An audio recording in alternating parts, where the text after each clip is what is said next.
En 2016, Trump a déclaré que « l'islam nous déteste », alignant ainsi l'islam sur le sentiment anti-américain.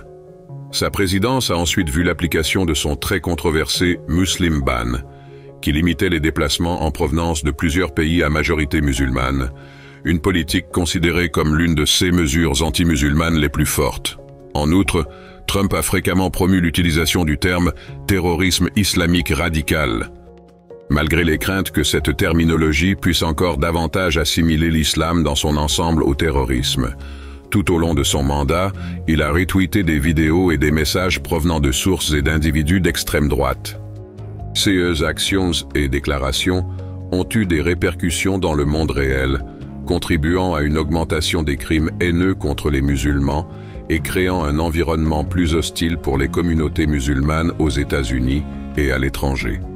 Les critiques affirment que la rhétorique et les politiques de Trump ont conduit à une normalisation de l'islamophobie, enhardissant les groupes haineux et déclenchant des incidents discriminatoires ciblant les musulmans. Outre ces vues politiques, voici quelques déclarations de Donald Trump. Nous avons entre nos mains l'avenir de notre pays. On a devenir audacieux, un avenir brillant nous attend. Nous devons rêver de grandes choses pour ce pays.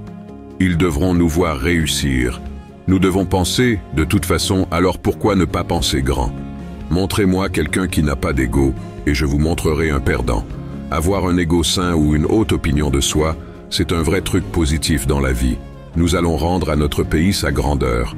Si votre seul objectif est de devenir riche, alors vous n'y parviendrez jamais. Quelqu'un vous attaque, ripostez, soyez brutal, soyez féroce.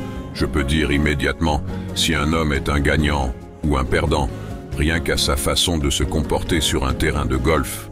L'heure est venue de nous rassembler et de ne faire qu'une nation. Je le promets à chaque citoyen de ce pays que je serai le président de tous les Américains.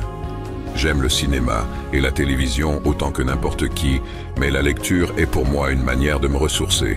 Si vous voulez vraiment réussir, vous allez devoir vous y coller tous les jours comme moi. La réussite, c'est pas pour les feignasses. Pour réussir, il ne suffit pas d'apprendre les ficelles du métier. Il faut apprendre le métier. La plupart des gens pensent petit parce qu'elles ont peur de la réussite.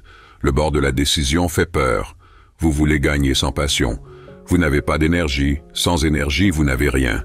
Les champions courent le kilomètre de plus. Le business n'est pas un restaurant, mais un buffet.